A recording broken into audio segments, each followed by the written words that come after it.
આમ લોકસભાશાહી અને મતદાર. લોકશાહીમાં મતદાર મહત્વ ધરાવે છે. આપણા દેશમાં સાર્વત્રિક અને પુખ્ત વય મતાધિકાર છે. 18 વર્ષ કે તેથી મોટી ઉંમરની વ્યક્તિનું મતદાર યાદીમાં નામ નોંધાવ્યું હોય તો તે વ્યક્તિ મતદાન કરી શકે છે. તો મતદાન કોણ કરી શકે છે? તો જે વ્યક્તિની પુખ્ત વયની ઉંમર એટલે કે 18 વર્ષની હોય છે અથવા તો એના કરતાં મોટી ઉંમરની હોય એવી વ્યક્તિ પણ ચાલે અને મતદાર યાદીમાં એમનું નામ નોંધાયેલું હોવું જોઈએ તો એવી વ્યક્તિને મતદાન કરી શકે છે. જેણે નાદારી નોંધાવી ન હોય તેમજ માનસિક રીતે અસ્થિર જાહેર ન થયેલ હોય તેવા પ્રત્યેક ભારતીય નાગરિક કોઈ પણ પ્રકારના ભેદભાવ વગર મતાધિકાર પ્રાપ્ત કરી શકે છે. શિક્ષણનું ઓછું પ્રમાણ, ગરીબી અને આવી અનેક બાબતો વચ્ચે પણ સાર્વત્રિક પુખ્ત વય મતાધિકાર દ્વારા બંધારણે મતદાન ઉપર વિશ્વાસ મૂક્યો છે. ભારતીય નાગરિકમાં કોઈ પણ પ્રકારનો ભેદભાવ કર્યા વગર શિક્ષણનું પ્રમાણ ઓછું હોય કે શિક્ષણનું પ્રમાણ વધારે હોય, એ વ્યક્તિ ગરીબ હોય કે પછી કોઈ પણ જાતિનું હોય, કોઈ પણ ધર્મનું હોય, પણ દરેક વ્યક્તિને મતદાન ઉપર વિશ્વાસ મૂક્યો છે. અને આ સાર્વત્રિક પુખ્ત વય મત અધિકારમાં વ્યક્તિ દીઠ એક મતનો સિદ્ધાંત સ્વીકારવામાં આવ્યો છે. એક વ્યક્તિ હોય તો વ્યક્તિ દીઠ એક જ મત હોય છે એવો સિદ્ધાંત રાખવામાં આવ્યો છે. લોભ, લાલચ અને ડર વગર મતદાન કરવાની દરેક નાગરિકની ફરજ છે. મતદાર જાગૃત તેમજ પોતાની ફરજ પ્રત્યે સભાન હોવો જોઈએ. બંધારણમાં દરેક નાગરિકને જ્ઞાતિ, ધર્મ, જાતિ કે શિક્ષણના ભેદભાવ વગર મતદાનનો અધિકાર આપવામાં આવ્યો છે. બંધારણમાં બધા જ નાગરિકને જ્ઞાતિ કોઈ પણ હોય, ધર્મ કોઈ પણ હોય, જાતિ કોઈ પણ હોય કે શિક્ષણમાં પણ ભેદભાવ કર્યા વગર બધાને જ મત આપવાનો અધિકાર આપવામાં આવ્યો છે. લોકશાહીમાં મતદાન એક મહત્વપૂર્ણ પ્રક્રિયા છે. આપણા દેશમાં સાર્વત્રિક મત અધિકાર છે. મતદાનનો અધિકાર હોવા ઉપરાંત મતદાન આપણી ફરજ પણ છે. દરેક મતદારે પોતાના અધિકારોનો ઉપયોગ કરવો જોઈએ. લોકશાહીનો આધારસ્તંભ ચૂંટણી. લોકશાહીનો આધારસ્તંભ જો કોઈ હોય તો એ છે ચૂંટણીનો. ચૂંટણી વખતે ઉત્સવ જેવું વાતાવરણ જોવા મળે છે. ચૂંટણી વખતે કેવું વાતાવરણ જોવા મળે છે? ઉત્સવ જેવું વાતાવરણ જોવા મળે છે. ચૂંટણી વખતે પ્રજા તેમના પ્રતિનિધિઓનું મૂલ્યાંકન કરી શકે છે. નિર્ધારિત લાયકાત ધરાવતી દરેક વ્યક્તિને લોકશાહીમાં ચૂંટણી લડવાનો અધિકાર છે. ચૂંટણીમાં રાજકીય પક્ષો ઉપરાંત અપક્ષ ઉમેદવારો ચૂંટણી લડે છે. રાજકીય પક્ષો ઉપરાંત બીજા પણ હોય છે. અપક્ષ ઉમેદવારો હોય એ પણ ચૂંટણીમાં લડી શકે છે. ચૂંટણીમાં કે રાજકીય પક્ષ અથવા કે રાજકીય પક્ષોના ગઠબંધનોના સૌથી વધારે લોકશાહી વ્યવસ્થામાં દેશની ટોચની સંસ્થા સંસદ સૌથી પાયાનો એકમ ગ્રામ પંચાયત છે. ગ્રામ પંચાયત, તાલુકા પંચાયત અને જિલ્લા પંચાયત જેવી સ્થાનિક સ્વરાજ્યની સંસ્થાઓ પણ ચૂંટણીમાં થાય છે. હવે સ્થાનિક સ્વરાજ્યની સંસ્થાઓમાં કોણ આવશે? તો સ્થાનિક સ્વરાજ્યની સંસ્થામાં ગ્રામ પંચાયત આવશે, તાલુકા પંચાયત આવશે અને જિલ્લા પંચાયત આવશે. આવી જે સ્થાનિક સ્વરાજ્યની સંસ્થાઓ છે ત્યાં આગળ પણ ચૂંટણી થાય છે. આમ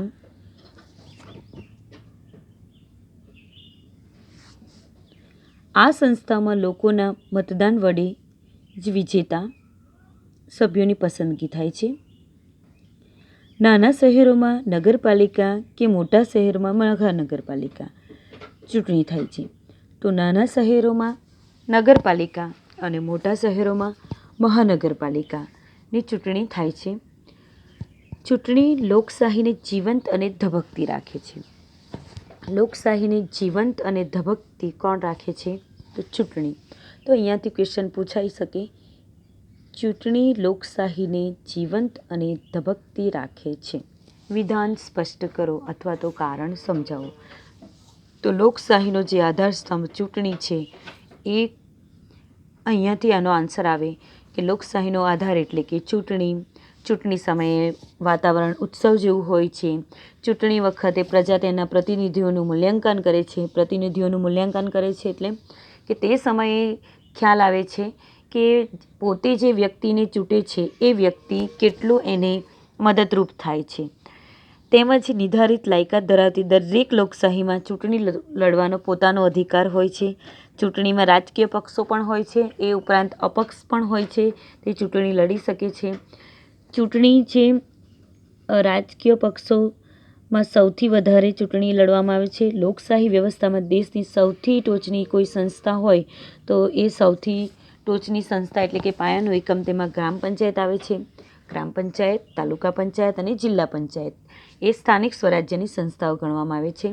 આ સંસ્થાઓ લોકોના મત વડે જ વિજેતા સભ્યોની પસંદગી થાય છે. નાના શહેરોમાં નગરપાલિકા કે મોટા શહેરોમાં મહાનગરપાલિકાની ચૂંટણી થાય છે. આમ ચૂંટણી એ લોકશાહીને જીવંત અને ધબકતી રાખે છે. ચૂંટણી એ લોકશાહીને કેવી રાખે છે? જીવંત અને ધબકતી રાખે છે. હવે આપણે આગળ જોઈએ તો રાજકીય પક્ષો અને ચૂંટણી, એ જ ક્વેશ્ચનમાં આગળ કે રાજકીય પક્ષો તેમજ ચૂંટણીના ઉમેદવારો માટે ચૂંટણી ખૂબ જ મહત્ત્વ ધરાવે છે. ચૂંટણી કોના માટે મહત્ત્વ ધરાવે છે? તો ઉમેદવારો માટે, જે રાજકીય પક્ષો હોય એના માટે અને ચૂંટણીના જે પણ ઉમેદવારો હોય તેના માટે ચૂંટણી ખૂબ જ મહત્ત્વ ધરાવે છે. ચૂંટણી લોકશાહીની પારાશીસી છે. ચૂંટણી એ લોકશાહીની શું છે? પારાશીસી છે. ચૂંટણી મતદારોને તેના ઉમેદવારનું મૂલ્યાંકન કરવાની તક આપે છે. ચૂંટણી દેશમાં નવી રાજકીય વ્યવસ્થા કે રાજકીય વમણો સર્જે છે. ચૂંટણીથી દેશના સામાજિક અને આર્થિક વાતાવરણનો ખ્યાલ આવે છે. ચૂંટણી દ્વારા સરકારનું ભવિષ્ય નક્કી થાય છે. ચૂંટણી દ્વારા સરકારનું શું નક્કી થાય છે? ભવિષ્ય નક્કી થાય છે. રાજકીય પક્ષો ઉપરાંત અપક્ષો અને સંગઠનો ચૂંટણી લડતા હોય છે. સંસદીય લોકશાહીમાં જે રાજકીય પક્ષોના ઉમેદવારો વધારે સંખ્યામાં ચૂંટાઈ આવે તે પક્ષ અથવા ગઠબંધનોને આધારે ચૂંટાયેલ સભ્યોનો સમૂહ સત્તામાં આવે અને સરકાર રચે છે. લોકશાહીમાં લોકોનું સમર્થન ચૂંટણી દ્વારા જ ગણી શકાય. લોકોના સમર્થન દ્વારા જ સત્તા મેળવી કે ટકાવી શકાય છે. આમ લોકશાહીનો પ્રાણ એ ચૂંટણી હોઈ શકે. ચૂંટણી પ્રક્રિયા પારદર્શક હોય તે ખૂબ જ મહત્ત્વનું છે. ચૂંટણી પ્રક્રિયા પારદર્શક એટલે કે મતલબ આર પાર જોઈ શકાય એટલે કે ચોખ્ખું, એમાં કોઈ પણ અનીતિ ન હોય તેને પારદર્શક કહેવામાં આવે છે. આમ લોકશાહીમાં લોકમત. આપણા દેશમાં પ્રતિનિધિ લોકશાહી છે. અહીં મતદાન ધર્મ દ્વારા વિજેતા દ્વારા જાહેર થતાં તે લોકપ્રતિનિધિ બને છે. આમ પ્રતિનિધિક વ્યવસ્થામાં સત્તાધારી પક્ષ સત્તા ટકાવી રાખી ફરી સત્તાનું આવવાનું વિવેચન કરે છે, વિચારે છે. સત્તામાં ન હોય કે પક્ષ સત્તા મેળવવા માટે લોકમત ઊભો કરાવવાનો પ્રયત્ન કરે છે. સત્તા ટકાવી રાખવા કે સત્તામાં આવવા માટે લોકોને પોતાની સાથે જોડવા જરૂરી લઈ પડે છે. સરકારને ટકાવી રાખવા માટે સરકારની કામગીરી, નીતિ કે વિવિધ પ્રશ્નો અંગે લોકોના વિચારો ઉપરાંત લોકોને ધ્યાનમાં રાખવાનું જરૂરી થઈ પડે છે. લોકમત રાજકીય પક્ષો, પ્રતિનિધિઓ અને સંગઠનો માટે ખૂબ જરૂરી છે. સંગઠિત લોકશાહીમાં અત્યંત મહત્ત્વ રહેલું છે.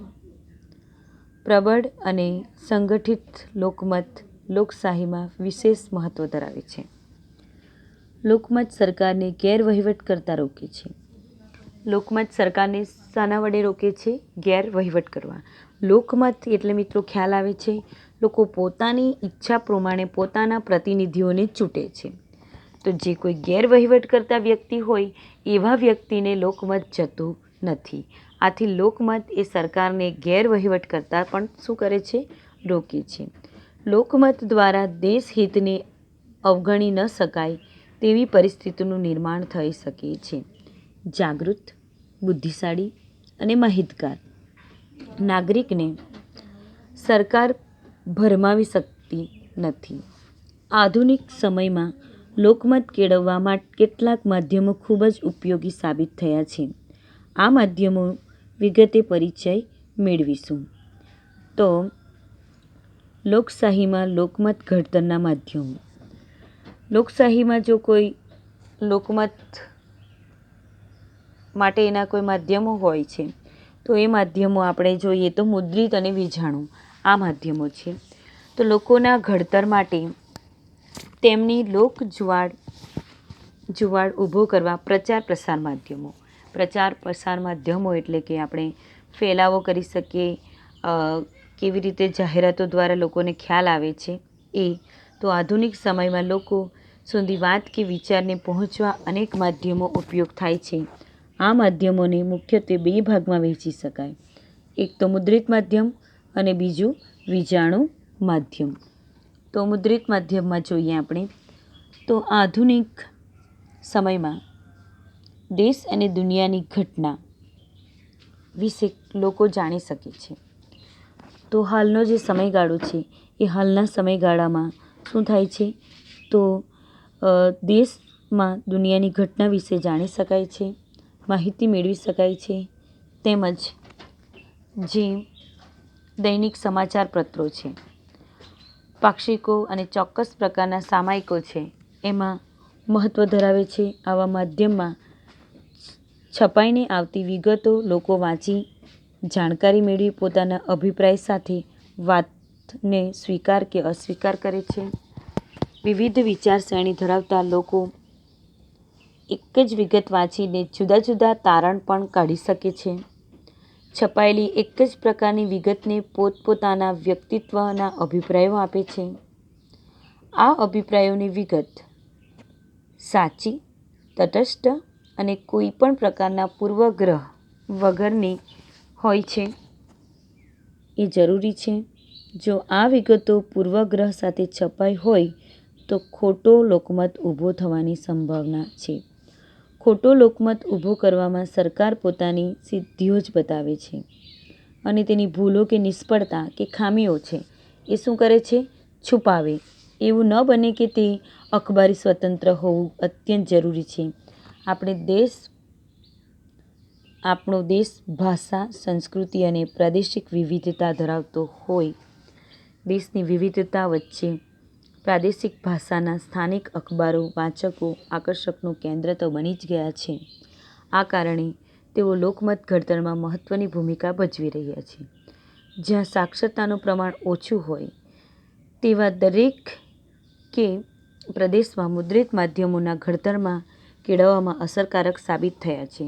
આમ છતાં મુદ્રિત સાહિત્યના પ્રભાવને કારણે આજે વિવિધ સંગઠનો, ઔદ્યોગિક જૂથો અને રાજકીય પક્ષો પોતાના દૈનિક પત્રો કે મુખપત્રોનું પ્રકાશન સાહિત્ય પ્રભાવ કારણે આજે વિવિધ સંગઠનો અને ઔદ્યોગિક જૂથોમાં મુખપત્રોનું પ્રકાશન કરે છે. સરકાર દ્વારા અનેક પ્રકારના સામાયિકો, માહિતી આપતા અંકોનું પણ પ્રકાશન કરવામાં આવ્યું છે. તો મિત્રો ફરી એકવાર મુદ્રિત માધ્યમ આપણે ઉપર છેલ્લું જોઈ જઈએ કે તો આધુનિક એટલે કે આજના સમયમાં દેશમાં જો કોઈ ઘટના બને તો એ ઘટનાની માહિતી આપણને જલ્દી કેવી રીતે પ્રાપ્ત થાય? તો સમાચાર પત્રો દ્વારા, પાક્ષિકો દ્વારા એટલે કે બધી પૂર્તિઓ હોય, મેગેઝિનો હોય એના દ્વારા કે સામાયિકો દ્વારા આવા માધ્યમો છપાઈને આવતી જે વિગતો હોય એ આપણે કોઈ પણ વ્યક્તિ ભણેલું હોય એ વાંચી શકે અને એ જાણકારી આપી શકે અને અભિપ્રાયો પણ આપી શકે અને એનો સ્વીકાર પણ કેટલાક કરે અને કેટલાક અસ્વીકાર પણ કરે. તો આ જે અભિપ્રાયો છે એ સાચી, તટસ્થ અને કોઈ પણ પ્રકારના પૂર્વગ્રહ વગર હોવા જોઈએ. એ પૂર્વગ્રહ સાથે છપાયા હોય તો ખોટો લોકમત એમાં ઊભો થાય છે. ખોટો લોકમત જો ઊભો કરવાનો સરકારે પોતાની સિદ્ધિઓ જ બતાવે. સરકાર પોતાના જે માઇનસ પોઈન્ટ હોય એ પૂર્તિમાં કે પછી મેગેઝિનમાં કે સામાયિકમાં કે પછી સમાચારપત્રમાં એ છપાવવાની નથી. તો આના કારણે લોકમત ઘડતરના મહત્ત્વની ભૂમિકા ભજવી શકાય. જ્યાં સાક્ષરતાનું પ્રમાણ ઓછું છે તેમાં મુદ્રિત માધ્યમો લોકમત કેળવવામાં અસરકારક સાબિત થયા છે. તો મુદ્રિત માધ્યમો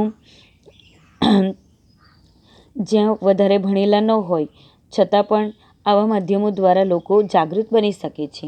આ મુદ્રિત માધ્યમો જે છે એ ઔદ્યોગિક જૂથો, રાજકીય પક્ષો પોતાના દૈનિક પત્રો, મુખપત્રો આનું પ્રકાશન પણ કરે છે અને સરકાર દ્વારા અનેક પ્રકારના સામાયિકો, માહિતી આપતા અંકોનું પ્રકાશન પણ આ મુદ્રિત માધ્યમો દ્વારા થાય છે. હવે આપણે બીજાણુ માધ્યમ વિશે નેક્સ્ટ લેક્ચરમાં જોઈશું. Thank you.